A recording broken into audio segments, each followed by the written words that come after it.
So I came across this post the other day on Reddit. So I learned how to sharpen my kitchen knives as a way to make my dull Walmart knives safer. First off, myth busted, sharp knives are not safer than dull knives. Sorry. Because dull blades are more dangerous than sharp ones. Read somewhere on the internet that the dull sword is more dangerous. It works really well, and I can get the knife to glide through veggies, but the edge is noticeably duller after dicing just a few onions. A few days of use later, and it's like I haven't sharpened it at all. Is this just the cheap steel? It's not just the cheap steel. There's a major reason that this is probably happening, and it's pretty easy to fix. So I'm gonna show you how to take your knives from dulling after just a few hits on a cutting board to being able to chop through the cutting board itself.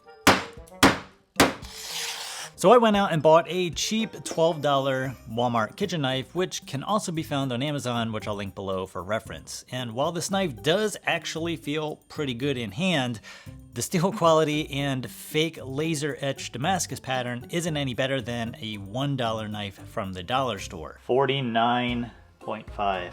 This is some of the softest steel that I have seen from a production knife, with hardness readings anywhere from 49 to 51 HRC. 50.5 HRC. Not good. Well, a $1 knife from the dollar store reads about 54 HRC.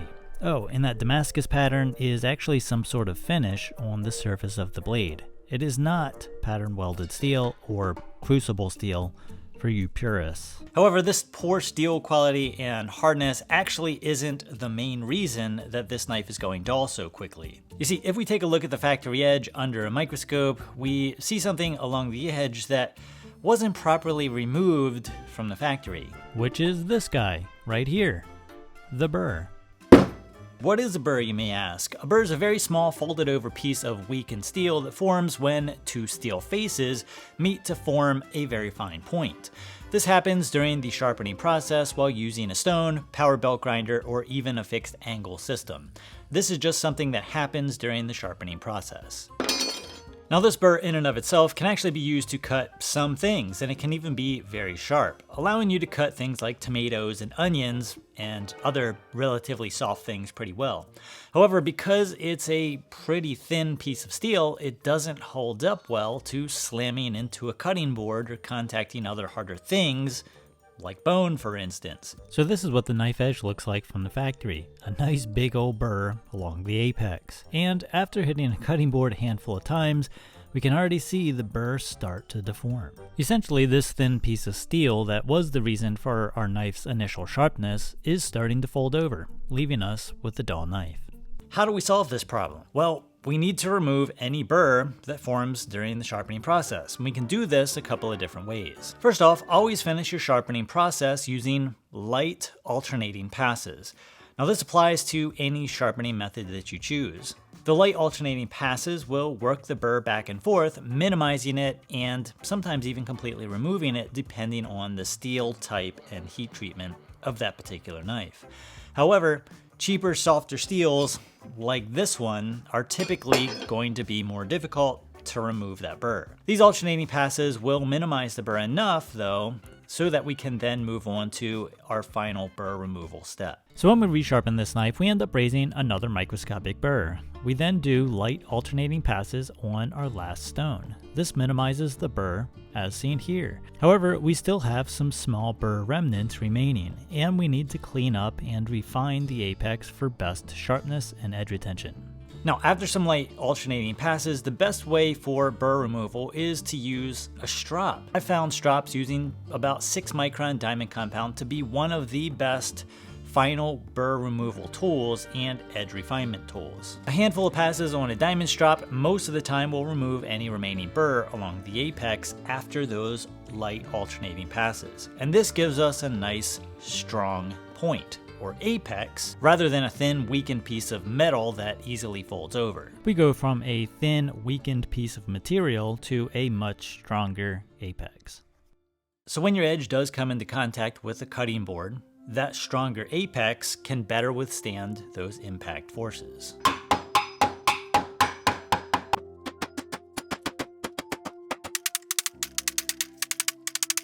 And this is what our edge looks like after chopping through a bunch of wood. Not perfect, however, it's still miles better than our original burr edge that came from the factory. and will still slice paper with ease.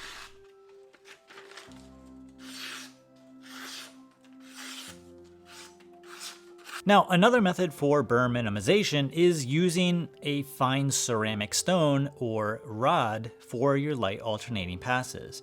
Now, this will have the same effect at burr minimization without the refinement that you'll get from something like a strop. Using a ceramic may be a better option in areas where sanitation and speed is more of an issue than ultimate sharpness and refinement. However, the effect of removing that burr on the ceramic will be the same as if that burr was removed on a strop, with less refinement overall. So what if I have significant edge damage? Is this the result of poor steel quality? Maybe, maybe not.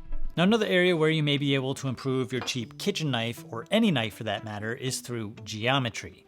This cheap kitchen knife came from the factory with anywhere from a 17 degrees per side bevel angle to a 19 degree per side bevel angle, depending on where I measured it. In my opinion, this is pretty extreme geometry from a knife with such low hardness. If you start to notice that your knife edge is getting damaged through chipping or rolling during everyday cutting tasks, that may indicate that the knife bevel angle is too steep relative to the center line for those tasks. Now, an easy way to fix this damage, if you happen to notice it, is to add some angle back into the bevel next time that you sharpen your knife. Now, let me give you a pretty extreme demonstration here to show you just how big a difference that this can make. This is my brass rod test, where I drop a small 2x4 onto the knife so that the edge impacts a brass rod. I did this test with the stock geometry of 18 degrees per side, and the result was, as expected, the apex was damaged quite a bit. Now, all I have to do to fix this is to add some angle back into the bevel next time I sharpen. We go from 18 degrees per side to 24 degrees per side. We repeat the same test, and look at how much better the apex survives. Way less damage. Now, this is an extreme example, but it does go to show how much of a difference a few degrees can make. Now, it's important to note here that even the absolute best quality, highest hardness knife steels can have the same issues with burr removal and poor apex geometry. And to be honest, most kitchen knife tasks are actually very easy on knife edges. So if you are experiencing either very short, unusually short edge retention or unusual edge damage doing very simple tasks like dicing an onion or cutting a tomato, then it's probably one of the two things that we discussed in this video. But better quality steels at higher hardnesses and better heat treatments will allow you to run much thinner bevel geometry and give you much more abrasive type edge retention. So don't think for a second that a cheap 50 HRC $12 knife will keep up with a quality custom made knife like this one from my friend Josh Fisher over at Edge Knife Works. I'll link his stuff below. I hope this video helps all of my kitchen knife people in helping to diagnose their knife edge problems. Anyway, thank you for watching, and we'll see you in the next video. So you're telling me that this knife, the one that'll slice through leather, like it's basically not even there, is safer than this knife. Oh, but you push harder. Yeah, guys, like this knife, yeah, I mean, I'm not even touching that because that's what it does to leather. Like, just know it's not.